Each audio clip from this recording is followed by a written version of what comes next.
पाठ. ज्या पुरुषाचे पाठ सिंहासारखे असते तो धनवान असतो. कासवाच्या पाठीसारखा ज्याचे पाठ असेल तो पुरुष गाजावाजासारखा राजासारखा सौभाग्यवान असतो. पाठीवर केस असणे अशुभ समजतात. कुस. कुस लहान असेल तर मनुष्य राजसम सुखी असतो. कुस जर केसयुक्त असेल तर ते केस वामवर्ती असतील तर पुरुषास दुःख सूचक असतात.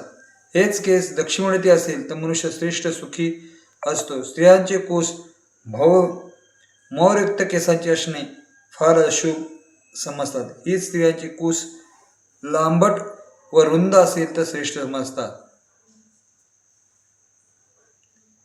पोट. ज्यांचे पोट हरिणी मोर बेडूक यासारखे पोटासारखे असते ते लोक प्रत्यक्ष राजासारखे होतात. सिंह किंवा वाघ यांच्या पोटासारखे पोट ज्या लोकांचे असते ते लोक गजपती धनवान असतात. कोल्ह्याच्या पाठीसारखे ज्याचे पोट असेल तो लोक अधम असतात. पोट उंच असेल तर मनुष्य श्रेष्ठ समजला जातो. सपाट उदर शुभदायक असते.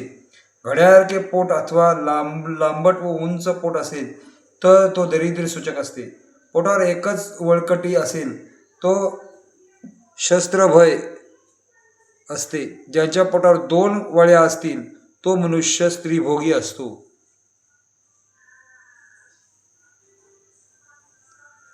पोटावर 3 वळ्या असतील तर मनुष्य प्राय उपदेशी असतो. पोटावर 4 वळ्या असतील तो व बहुपुत्रवान असतो. ज्याचे पोटावर बिलकुल वळ्या पडत नसतील तो मनुष्य श्रेष्ठ समजतात. ज्याच्या पोटावर रेषा सरळ नसतात ती मनुष्य व्यभिचारी असते.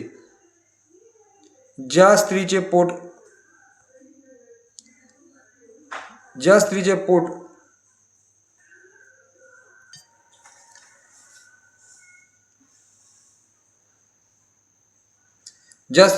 लांब रुंद असून रोमयुक्त असेल ती स्त्री वंध्या होते. ज्या स्त्रीचे पोट हलके व पातळ असते ती स्त्री श्रेष्ठ समजतात. त्यातल्या त्यात जिच्या पोटाला 4 वळकट्या पडतात असतील ती स्त्री विशेष श्रेष्ठ अशी समजली जाते. ज्याची नाभी वर्तुळाकार विस्तीर्ण व गहिरी असेल तर मनुष्य सुखी व ऐश्वर्य संपन्न असतो. उंच उठावर लहान व अदृश्य अशी नाभी असेल तर मनुष्य दरिद्री होतो. रोमयुक्त नाभी विपुल संतती दर्शक असते. नाभी भोवती रोम असणे हे फार अशुभ समजतात. नाभीचक्र उजवीकडे जाणार असेल तर तो शुभ समजतात. ते नाभीचक्र डाव्या बाजूला जाणार असेल तर मनुष्य कपटी स्वभावाचा असतो. हीच नाभी मधल्या भागास उठावदार असेल तर मनुष्य राजा अथवा उत्तम भाग्यवान होतो. तत्सम भाग्यवान होतो. हे वर्णन यथातथ्य स्त्रियवर्गातही लावण्यास हरकत नाही.